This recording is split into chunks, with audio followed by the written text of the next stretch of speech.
je m'appelle Cléo Bertelsmeier, je suis professeure assistante à l'Université de Lausanne. Dans un premier temps, j'ai fait une thèse à l'Université Paris 11.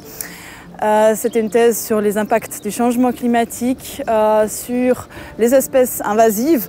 Donc, par espèces invasives, on entend des espèces qui sont transportées par l'homme en dehors de leur aire native et puis qu'une fois sur place dans un nouvel environnement se mettent à proliférer, qui subissent une explosion démographique. Mais il y a des espèces invasives, il y a de tout. Ça va des virus jusqu'aux mammifères et en passant par les oiseaux, les reptiles, les insectes. Il y a de tout en fait.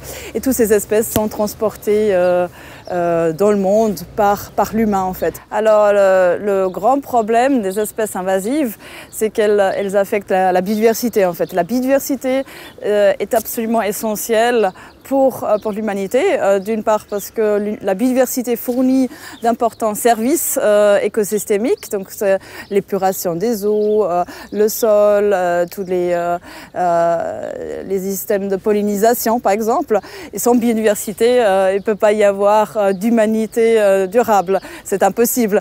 Et comme les espèces invasives ont un tel impact sur cette biodiversité, je pense que c'est extrêmement important de comprendre comment on pourrait réduire la dispersion de ces espèces invasives et leurs impacts. Au-delà de ces aspects de transport accidentel, on s'intéresse aussi au commerce volontaire d'espèces qui pourraient ensuite devenir invasives ou qui le sont déjà. Donc ça peut être des araignées, ça peut être des escargots géants africains, ça peut être des oiseaux. Il y a beaucoup d'espèces différentes qui sont commercialisées comme animaux de compagnie.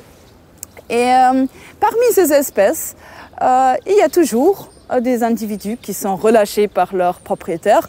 Et puis on a trouvé une très très grande surreprésentation d'espèces invasives parmi les espèces commercialisées. Donc c'est incroyable, parmi les espèces qu'on vend comme animal de compagnie, il y a beaucoup d'espèces qu'on connaît déjà qui sont invasives. À Lausanne par exemple, on s'intéresse à une espèce de fourmi invasive. Et puis cette fourmi-là, elle est venue de la Méditerranée. Et puis ici, localement, elle est transportée entre jardins, en fait, avec des tas de terre qui sont transportés, mais à l'échelle de quelques kilomètres.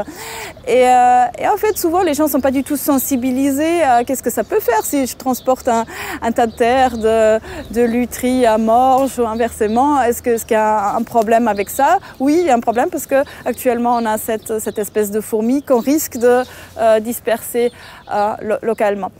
Et donc je pense que c'est beaucoup dans la tête des gens d'être sensibilisés à ces transports accidentels, ne pas acheter des espèces exotiques si on peut l'éviter, puis même aussi pour la consommation en fait.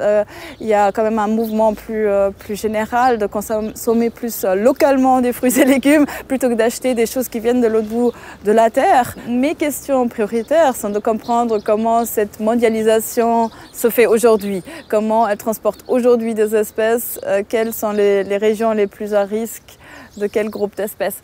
C'est ça que j'essaie de comprendre.